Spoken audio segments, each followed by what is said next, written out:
The equilibrium constant. So at equilibrium, the rates of the forward reactions are equal, but the concentrations aren't.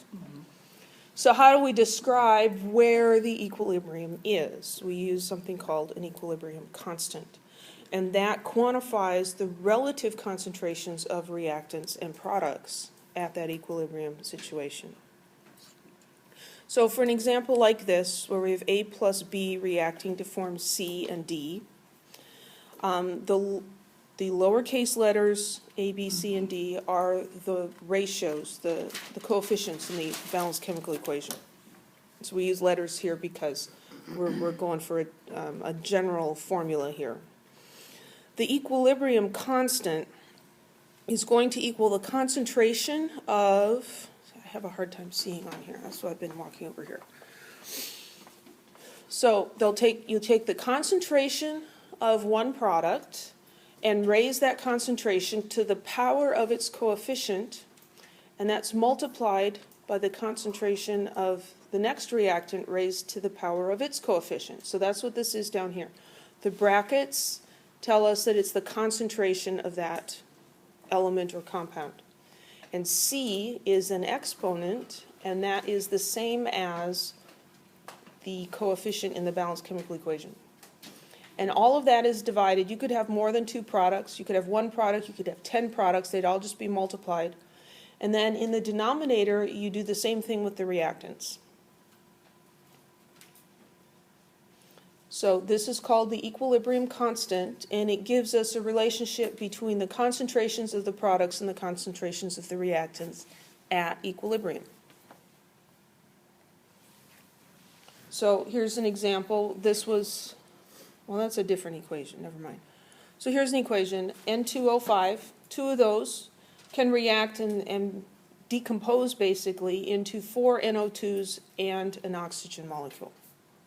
So the equilibrium constant for this is the concentration of NO2 raised to the 4th power, because that's the coefficient, times the concentration of the oxygen raised to the 1st power.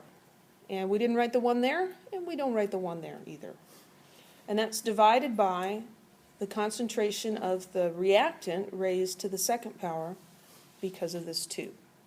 See how that works? The coefficients in the chemical reaction become the exponents in the equilibrium expression. We're not going to do a lot with this, but we just have to kind of have a clue about this.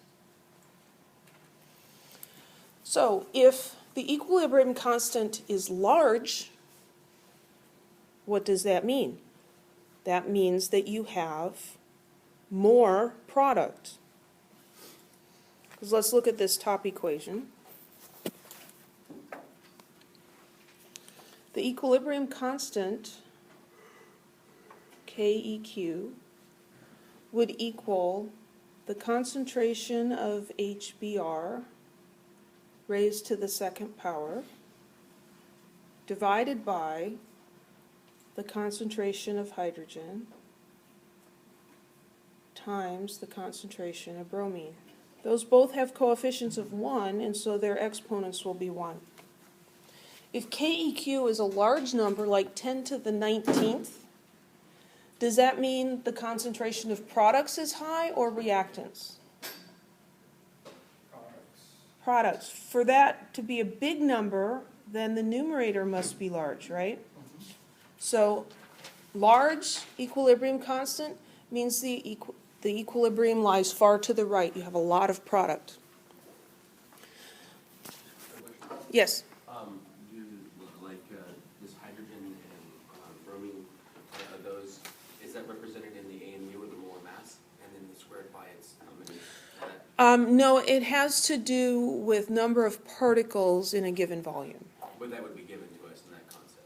If we were going to ask you to calculate things, yes, we'd give you the concentration. Okay, so it was like, well, how are we Isn't going to do it that? always going to be the same for everything though? 6.022 turns into the 23rd per 22.4. Well, that's atoms per mole, but how many moles of atoms in a liter?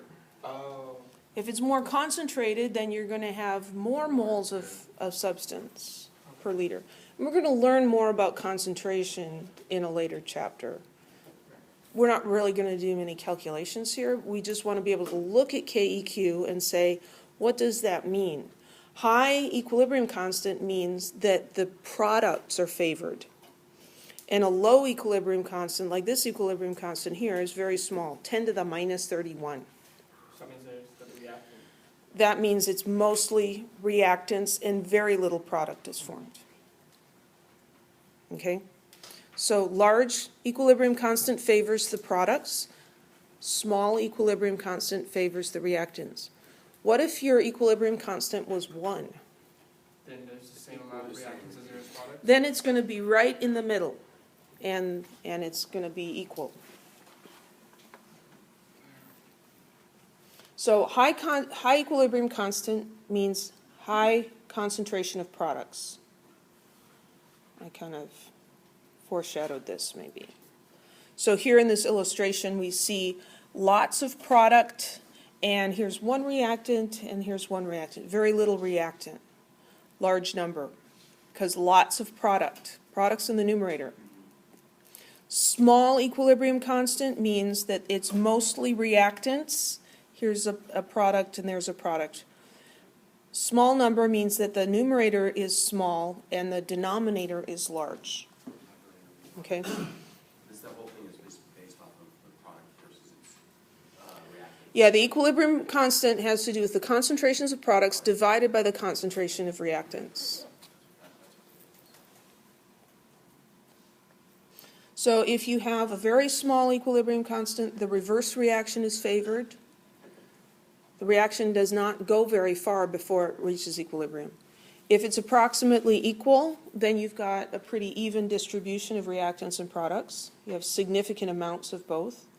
And if the equilibrium constant is very large, the forward reaction is favored.